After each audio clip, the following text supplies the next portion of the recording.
The first dead god I ever saw was in a grocery store freezer aisle beside the discount shrimp.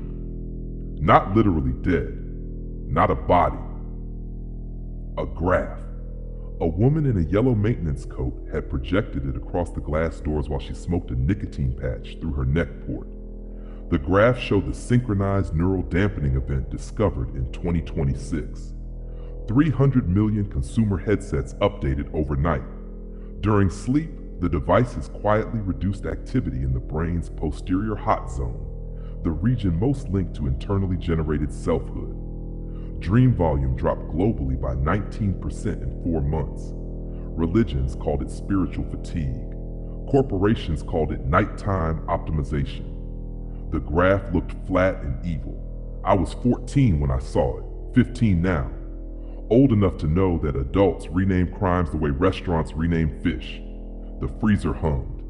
The woman noticed me staring. "You know what they found after?" she asked. "No. They found people buy 40% more subscription products after 6 consecutive dreamless nights." She flicked ash into a drain. Turns out hopeless people click faster. The ad screens above us changed immediately, as if the ceiling had heard her. Ultramark Family Vault. Your child deserves premium oxygen upgrade to Air Plus Gold. Today free trial ends automatically. A cartoon polar bear suffocated slowly behind the text. Nobody looked up.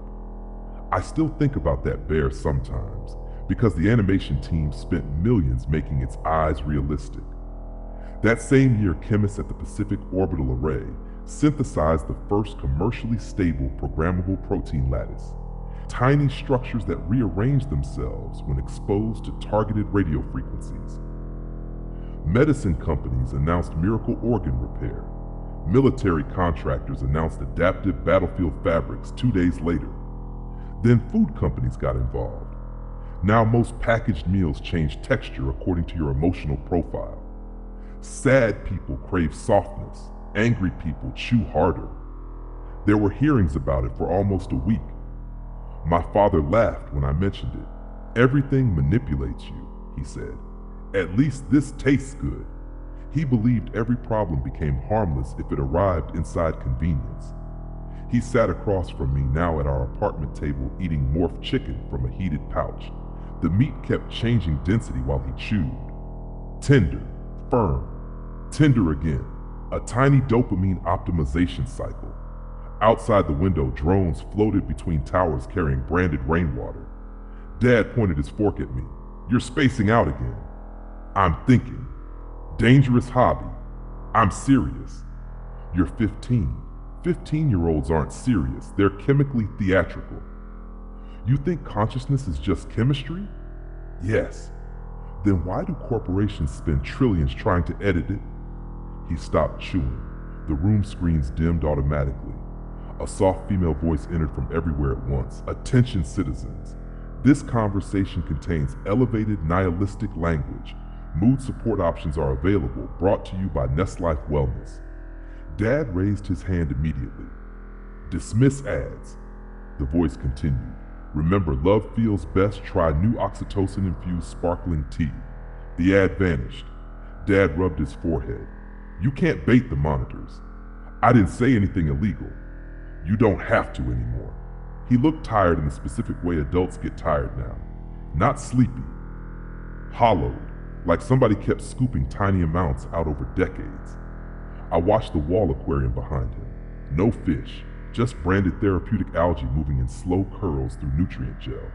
"They prove souls aren't real," I said quietly. Dad snorted. "Scientists didn't prove that. Scientists prove people are edible." "That's worse." He looked at me carefully after that. Not angry, measuring. "You sound like your mother. She killed herself. She unplugged herself. Different thing." That's the corporate phrase. It's the legal phrase. Silence. The ventilation system clicked. Far below us, sirens started somewhere near the transit stacks. Probably another ration riot. Probably another live stream. Dad stood and grabbed his coat. "Don't stay up too late," he said. "You're going out? Night shift. At the church?" He froze for half a second. "Research facility." "Same thing." His jaw tightened. You think skepticism makes you intelligent. It doesn't. No. Evidence does. Evidence is rented now. Then he left. The door sealed behind him with a wet magnetic thunk. I waited 30 seconds before opening his desk drawer. Inside was the black wafer. No labels, no ports, illegal. I already knew what it was because everybody at school whispered about them. Mnemonic contraband, a pre-collapsed neural archive, real dreams, not synthetic entertainment loops, not corporate therapeutic environments, actual human memory recordings captured before the global cognitive treaties. The dangerous thing wasn't the technology. The dangerous thing was the discovery from brain science last winter. Scientists in Zurich proved memories are not stored as stable structures, but as active electrical negotiations between glial cells and neurons, meaning identity itself only exists because parts of the brain continuously argue with each other.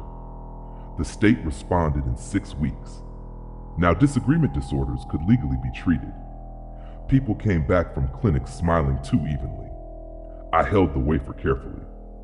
My hands were shaking harder than I wanted. Across the city, the night advertisements pulsed through the smog. BioPrest Incorporated presents Griefless Why Suffer Through Loss? Memories available for optional redaction. Another ad interrupted it immediately. Skyjail Resort District debtors deserve luxury. Book your voluntary detainment today. Then another, worried about free thought? Ask your doctor about Calmexa. I slid the wafer into my reader. The room lights dimmed automatically. A warning appeared. Unlicensed neural material, federal crime category B, report yourself for reward credits. Then begin? I pressed yes. Static flooded my ears. The room disappeared. Suddenly I stood inside a dark desert beside a bonfire. Real fire. Not optimized flame graphics. People sat around it laughing badly. Off rhythm. Human. Someone played guitar wrong. Someone coughed without muting themselves. Nobody wore neural filters. Nobody received advertisements. The stars looked violent and infinite. A girl around my age leaned toward the memory recorder and smiled.